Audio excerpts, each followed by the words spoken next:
Além de entender e aceitar quando a ansiedade está presente, também nós temos um outro momento que pode acontecer, que é o reconhecimento e a aceitação de quando a ansiedade se torna um transtorno.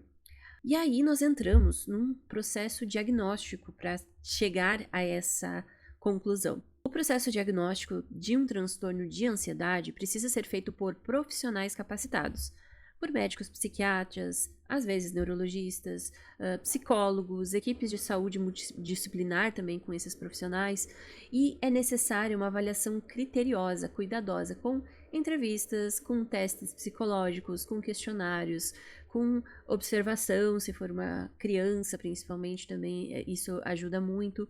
E é necessário também, em alguns casos, nós descartarmos outras questões fisiológicas, para realmente ter certeza que os sintomas que nós estamos percebendo não estão ligados a algo que pode estar relacionado à tireoide, a questões cardíacas, pulmonares, enfim, né? E por isso também nós temos que ter clareza que não existe um autodiagnóstico.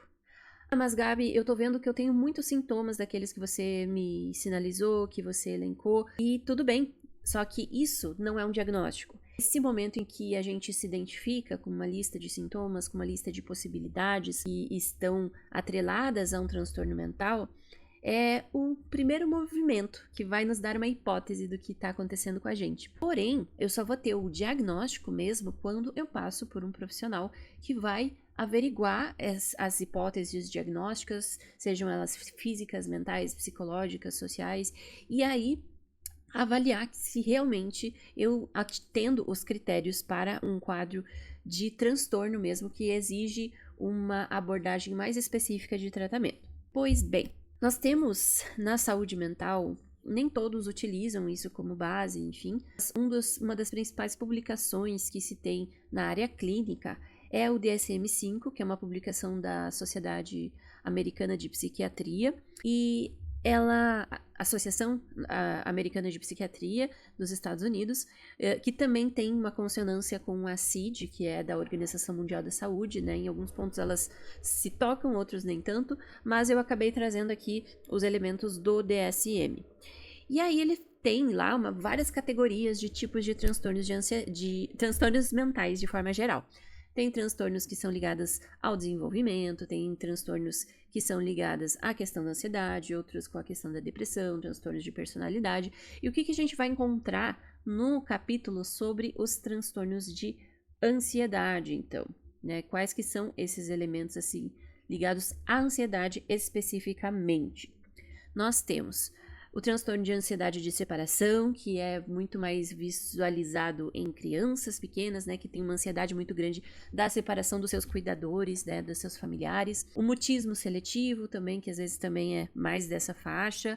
A fobia específica, como eu citei anteriormente, tem gente que tem fobias de aranhas ou cães, ou, enfim, várias situações que podem acontecer. Até existem listas com um monte de fobias diferentes, né? Em que a gente tem fobia de gelo, sei lá, picolé, coisas aleatórias, sabe? Mas a gente tem como categorizar isso de forma geral nas fobias específicas. A gente tem o transtorno de ansiedade social, também chamado de fobia social, que é bem complexo e impacta muito nas situações sociais. Temos o transtorno de pânico, que é caracterizado por crises muito intensas, depois nós vamos ver um pouco mais específico sobre esses dois. A agorafobia, que está ligada principalmente à ansiedade em locais com muitas pessoas, com muito tumulto. O transtorno de ansiedade generalizada, que é onde eu vou me deter mais, porque ele é o mais comum. Transtorno de ansiedade induzido por substâncias ou medicamentos, também ele vai citar. Transtornos devido a outras condições médicas, outros transtornos não especificados, enfim. Ele tem essas categorias que abrem bastante para o não especificado, porque tem algo que não fecha com as demais.